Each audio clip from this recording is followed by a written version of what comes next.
Thank you, Mr. Chairman. Mr. Hicks, in your 22 years of service to our country, you've always received good reviews, strong evaluations. Is that accurate? Yes, sir. And as I look, I mean, I'm just a country boy from Ohio, but as I look at your resume and bio, other than the degrees from Michigan, it's impressive. It's amazing the things you have done. In fact, immediately after the attacks, everybody said you did a great job. Right? I mean, you look at the addendum here. Wendy Sherman said you did an outstanding job. Bill Burns, Deputy Secretary of State, great work, heroic efforts. You got a phone. Isn't it true, Mr. Hicks? I think you cited this in your opening statement. The Secretary Clinton gave you a call immediately after the attacks and said you did an outstanding job under extreme circumstances? Yes, sir. We had the first call at 2 a.m. and then again a video conference with our staff. And isn't it also true the President of the United States called you up and said, you know what, Mr. Hicks, you did an outstanding job again under severe circumstances? He did call me, sir.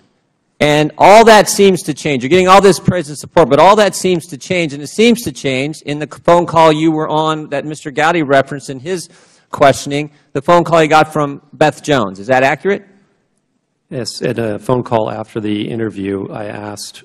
This is after Secretary Rice has went on television and misled the American people. You're on a phone call with Beth Jones, and it all seems to change then because you asked Beth Jones what? I asked her why the ambassador had said there was a demonstration when the embassy had reported only an attack. And again, what kind of response did you get from Beth Jones when you asked that question? She said, I don't know. Was it like you shouldn't be asking that question, you should be quiet, we don't want to talk about that? What was the sense you got? The sense I got was that I needed to stop the line of questioning. And did things continue to deteriorate between you and your superiors? After they've given you all this praise, you've had this outstanding service record, 22 years serving our country, things began to deteriorate even more. And as I read the transcript, it seems to me that it came to a head in phone calls you were on with lawyers from the Department of State prior to Congressman Chaffetz coming to visit in Libya. Is that accurate?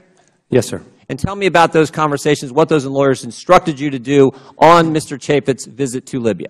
I was instructed not to allow the RSO, the acting deputy chief of mission, and myself to be personally interviewed by Congressman Chaffetz. So the people at State told you don't talk to the guy who's coming to investigate? Yes, sir. Said don't talk with the congressman? Now you've had several congressional delegations come to various places you've been around the world. Has that ever happened where lawyers get on the phone to you prior to a congressional delegation coming to investigate a time when we've had 4 Americans lose their lives? Have you ever had anyone tell you, don't talk with the people from Congress coming to find out what took place? Never. Never. And you've had dozens and dozens of congressional delegations that you've been a part of? Yes, sir. First time it's ever happened? Yes, sir.